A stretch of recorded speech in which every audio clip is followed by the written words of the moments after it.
오늘 말씀은 음행 중에 잡혀온 여자가 용서받은 말씀입니다. 오늘 8장을 읽었는데 7장 마지막 부분을 보시면은 예수님을 공격했던 이 산헤드린 공의의 의원들은 다 집으로 돌아갔습니다. 근데 예수님은 감람산에 올라갔어요. 감람산은 예수님께서 습관에 따라 기도하시던 그런 장소였습니다. 밤에 기도하시던 곳이었습니다. 그리고 이제 기도를 다 밤새도록 하시고 밤에 기도하시고 아침에 다시 성전으로 내려오셔서 사람들에게 하나님 말씀을 가르치고 있는 중이었습니다. 근데 그때 서기관들과 바리새인들이 음행 중에 잡힌 여자를 끌고 와서 가운데 세우고 말합니다. 선생님, 이 여자가 간음하다가 현장에서 잡혔습니다. 모세 율법에 의하면 돌로 쳐서 죽여야 되는데 선생님은 뭐라고 말하시겠습니까? 이렇게 시험을 한 것이죠. 우리 1절에서 5절까지 말씀을 뜻을 생각하면 다시 읽습니다. 1절에서 5절까지입니다. 예수는 감난산으로 가시니라. 아침에 다시 성전으로 들어오시니 백성들과 나머지라 앉은 사람들을 가르치시더니 서기관들과 바리새인들이 음행 중에 잡힌 여자를 끌고 와서 가운데에 세우고 예수께 말하되 선생이여, 이 여자가 간음하다가 현장에서 잡혔나이다.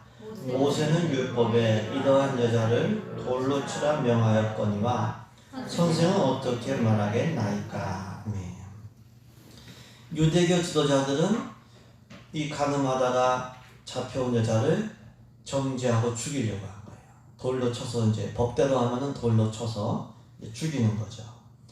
그런데 나중 보시면 예수님은 그렇게 하지 않으셨습니다. 그 여자를 정죄하지 않으시고 용서하시고 새롭게 출발할 수 있는 그런 기회를 주신 겁니다.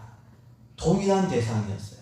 동일한, 간음하다가 잡힌 동일한 대상이었지만 유대교 지도자들은 돌로 쳐서 죽이려고 했고 예수님은 살리시려고 한 것이죠.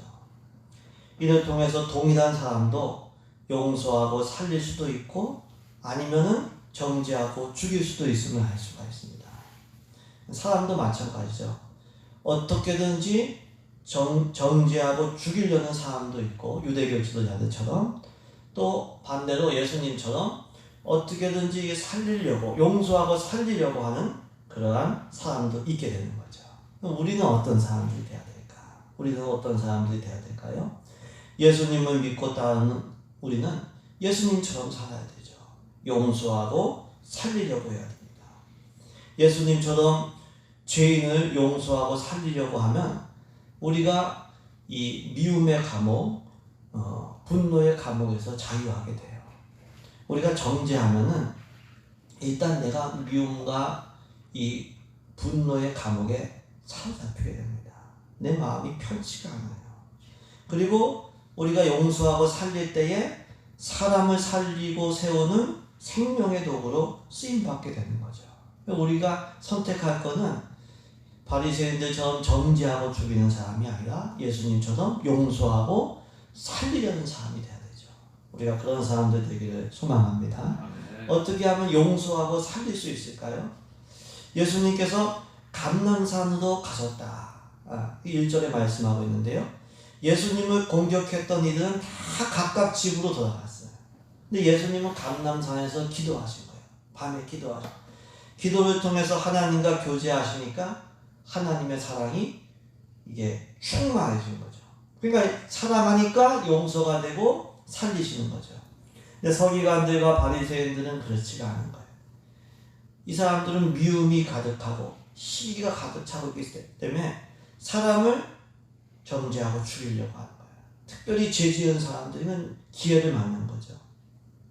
우리가 기도 충만, 말씀 충만, 성령 충만할 때 용서하고 살리는 생명의 도구로 쓰임받게 됩니다. 그래서 우리가 기도와 말씀으로 늘 성령 충만, 사랑 충만한 우리 되기를 간절히 소망합니다. 또 다른 사람들을 바라볼 때 허물과 약점을 중심으로 바라보면 안 되죠. 이 음행 중에 잡힌, 간음 중에 잡힌 동일한 여자였어요. 근데 그 여자를 바라보는 예수님의 시각과 유대교 지도자들의 시각이 다른 겁니다. 예수님은 긍휼히 보신 거예요. 근데 서기관들과 바리새인들은 허물을 바라보고 죄를 바라보는 거예요. 허물과 약점 중심으로 바라보면은 결국은 정죄하고 죽이게 됩니다. 근데 긍휼히 보면은 용서하고 살리게 되는 거죠. 어떻게 바라보느냐, 이게 중요합니다. 우리 데살로니가전서 말씀에 범사에 감사하라, 이런 말씀이 있죠. 이 말씀은 긍정적으로 보고 좋은 점을 바라보라, 이렇게 재해석이 되는 말씀이에요. 좋은 점을 바라봐라, 긍정적으로 바라봐라. 허물과 그 사람의 허물과 약점을 중심으로 그 사람을 보지 말고 좋은 점을 보고 가능성을 보는 그런 우리들의 눈이 되기를 주님의 이름으로 축복합니다. 이렇게 서기관들과 바리새인들은 음행 중에 가는 중에 현장에서 붙들린 여자를 정죄하고 죽이려고 했어요. 또 그 일을 통해서 또 예수님도 어떻게 하면 걸고 넘어질까, 이렇게 구실을 찾으려고 했어요. 그래서 예수님께 물은 거죠. 율법으로는 돌로 쳐서 죽여야 되는데 선생님 어떻게 하시겠습니까? 이렇게 물은 거예요. 근데 이 질문을 받으시고 예수님께서 땅에 손가락으로 뭔가 쓰셨다고 했습니다. 그러니까 이 바리새인들 서기관들이 자꾸 답을 친 거예요. 어떻게 하면 되겠냐고. 예수님께서 일어나셔서 말씀하신 거예요. 너희 중에 죄 없는 자가 먼저 돌로 치라. 너희 중에 죄 없는 사람이 먼저 돌로 치라. 그리고 또 손가락으로 땅에 뭔가를 쓰셨다고 했습니다. 근데 이 말씀을 듣고 사람들이 양심의 가책을 받게 하나둘씩 다 사라진 거예요.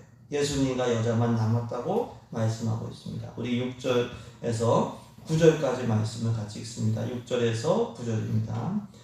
그들이 이렇게 말함은 고발할 조건을 얻고자 하여 예수를 시험함이로라.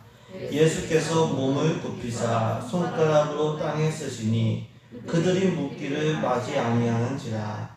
이에 일어나 이르시되 너희 중에 죄 없는 자가 먼저 돌로 치라 하시고 몸을 굽혀 손가락으로 땅에 쓰시니 그들이 이 말씀을 듣고 양심의 가책을 느껴 어른으로 시작하여 젊은이까지 하나씩 나가고 오직 예수와 그 가운데 섰는 여자만 남았더라.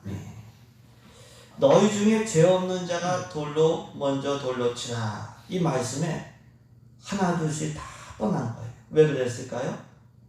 죄 없는 사람이 없기 때문에. 자신의 죄를 생각하지 못할 때는 이 여자를 돌로 쳐서 죽이려고 했어요. 근데 너희 중에 죄 없는 자가 먼저 돌로 치라. 예수님께서 이 말씀을 하시니까 생각해 보니까 자기도 죄인이거든요. 자기 죄가 생각나니까 정죄할 수가 없는 거예요. 돌로 칠 수가 없는 거예요. 그러니까 부끄러워서 이렇게 사라지게 된 거죠. 이를 통해서 알 수 있는 것은 무엇입니까? 모두가 다 죄인이라는 거예요. 예? 모두가 다 죄인인데 문제는 뭐냐? 그럼에도 불구하고 자기 죄를 못 보고 사는 게 문제예요. 예? 다 죄인인데 조금만 생각해 보면 다 아는데 그럼에도 불구하고 자기 죄를 못 보고 사는 게 문제예요. 자기 죄를 못 보고 살면 어떻게 될까요? 다른 사람을 정죄하게 되죠. 다른 사람을 죽이려고 하는 거죠.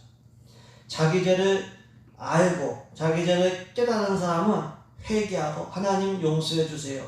하나님의 은혜와 긍휼을 구하죠.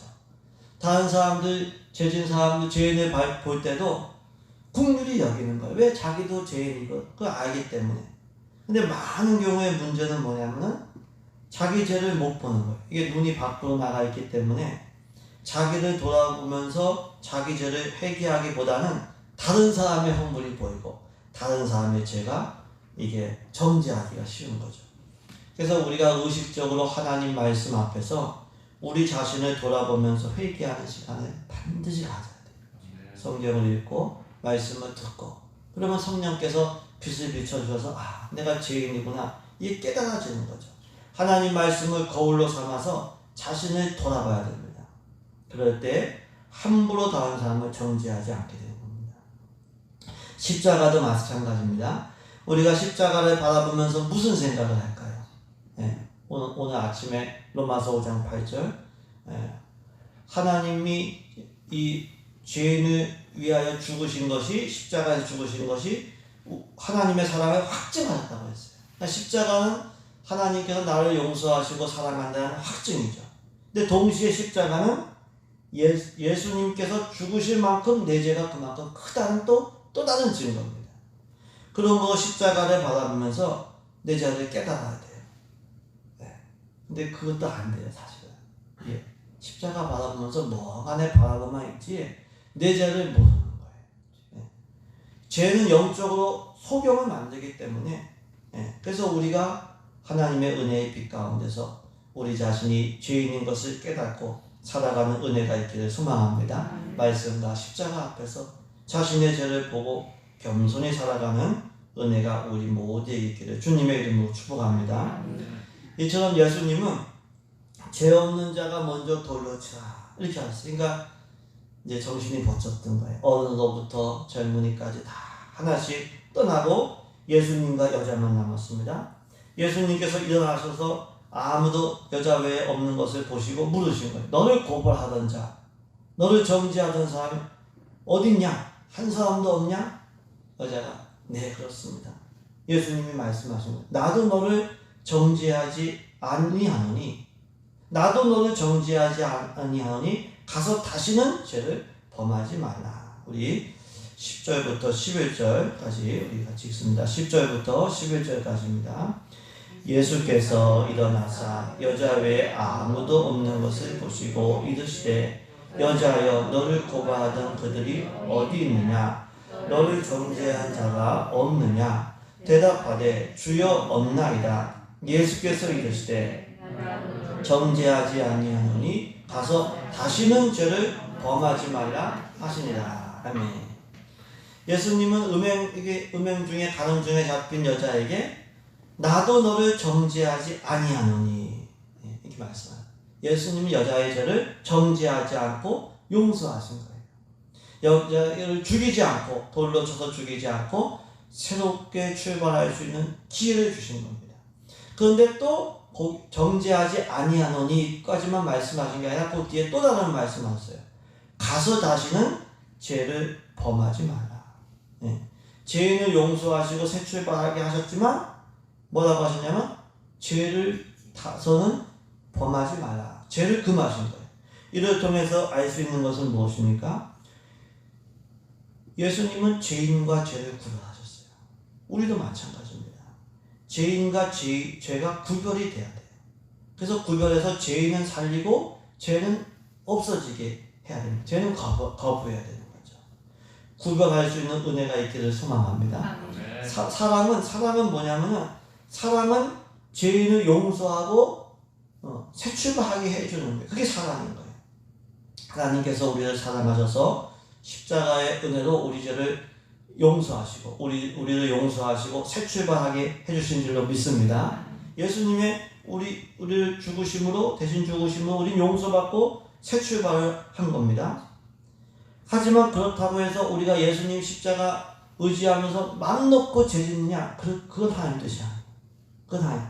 가서 다시는 죄를 짓지 말라.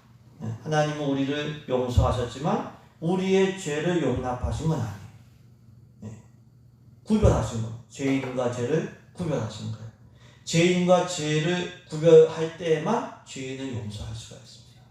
이게 같이 보이게 되면은 다 정죄할 수밖에 없게 되는 거죠.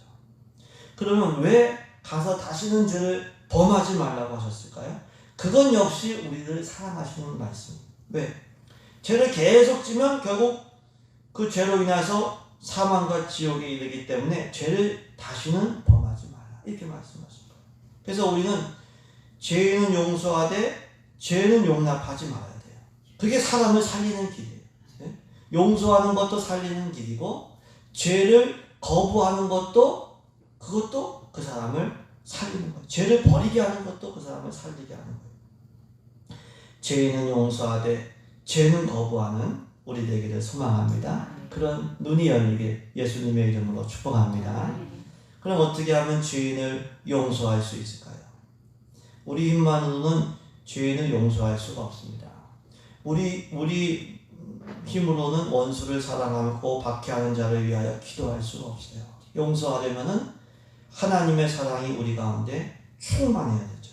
그래서 하나님 사랑으로 충만하도록 늘 기도해야 돼요. 예수님께서 간음 중에 잡힌 여자를 용서하기 전에 감람산에서 기도하셨어요. 우리 역시 늘 기도 생활에 힘쓸 때 하나님의 사랑이 부어지고 용서할 수 있는, 그 사랑으로 용서할 수 있게 되는 줄로 믿습니다. 그래서 주님 사랑 달라고 기도해야 돼요. 요한일서 5장 14절 말씀하시죠. 그를 향하여 우리가 가진 바 담대한 것은 이것이니 그의 뜻대로 무엇을 구하면 들으십니다. 그의 뜻대로 기도하면 응답하신다고 했어요. 용서하고 사랑하는 게 하나님 뜻이죠. 그래서 용서하고 사랑할 수 있는 마음을 주세요. 제가 죄인과 제가 구별되게 해주세요. 자녀와 자녀의 죄가 구별되게 해주세요. 옆에 있는 사람과 그 죄가 구별되게 해주세요. 그걸 기도하면 하나님께서 우리에게 구별할 수 있는 지혜를 주시고 용서할 수 있는 사랑을 주실 줄로 믿습니다. 또 용서하려면 우리를 용서하신 하나님 사랑을 늘 기념해야 됩니다. 늘 생각해야 돼요. 시편 103편 12절에 동이 서에서 먼 것처럼 하나님께서 우리 죄가를 우리에게서 멀리 옮기셨다고 했어요. 동과 서가 만날 수 없는 것처럼 우리와 우리 죄가를 멀리 옮기신 거죠. 예수님께서 베드로에게 형제를 7번뿐 아니라 7번을 70번까지도 용서하라. 490번 용서하는 게 아니라 무한히 용서하라고 하신 것은 하나님께서 우리를 무한히 용서하신다는 거죠. 이 사람을 우리가 늘 생각을 해야 돼요. 하나님 날 용서하셨지. 하나님 나 같은 죄인 무한히 용서하셨지. 그걸 자꾸 생각하면 우리가 그 사랑에 힘입어서 형제의 잘못과 죄를 용서하게 되는 줄로 믿습니다. 그래서 주님의 사랑은 늘 생각해야 돼요. 더 나아가서 용서하려면 다른 사람의 죄를 되새김질하지 말아야 됩니다. 다른 사람의 실수나 죄를 이거를 반복해서 생각하면 그 사람은 절대 용서가 안 돼요. 그 사람 실수하고 과거에 잘못한 거 자꾸 생각하면 또 화가 나고 또 상처받게 되고 또 미워하게 되는 거죠. 그래서 다른 사람의 죄나 실수를 반복해서 생각하지 말고 오히려 그 사람이 했던 좋은 걸 생각하지. 그 사람이 했던 잘한 걸 생각해. 빌립보서 4장 8절에 이렇게 말씀하시죠. 끝으로 형제들아 무엇에든지 참되며 무엇에든지 경건하며 무엇에든지 옳으며 무엇에든지 정결하며 무엇에든지 사랑할 만하며 무엇에든지 칭찬받을 만하며 무슨 덕이 있든지 무슨 기림이 있든지 이것들을 생각해라. 예? 참되고 좋은 것 생각해라. 경건하고 옳은 것 생각해라. 정결하고 사랑받을 만한 것 생각해라. 칭찬받을 만한 것 생각해라. 왜? 생각이 우리 행동에 영향을 주기 때문에 그렇습니다. 사람에 대해서도 마찬가지입니다. 그 사람이 행한 실수나 잘못을 생각하면은 이거는 용서가 안 돼요. 그 사람의 장점을 생각하고 그 사람의 사랑스러운 점을 생각하고 잘한 점을 생각하는 우리 되기를 소망합니다. 그 사람이 잘못한 거 생각하면 어떻게 용서가 되겠어요? 예, 나한테 잘해준 거 생각할 때, 예, 그때 용서가 되는 줄로 믿습니다. 우리는 유대교 지도자들처럼 정죄하고 미워하는 사람도 살 것인가? 아니면 예수님처럼 사랑으로 용서하시고 어떻게든 기회 주셔서 새 출발할 수 있게끔 사람을 살리는 도구로 살 것인가? 우리는 용서하고 사랑함으로 사람을 살리고 세우는 생명의 도구로 다 쓰임 받으시길 주님의 이름으로 축복합니다.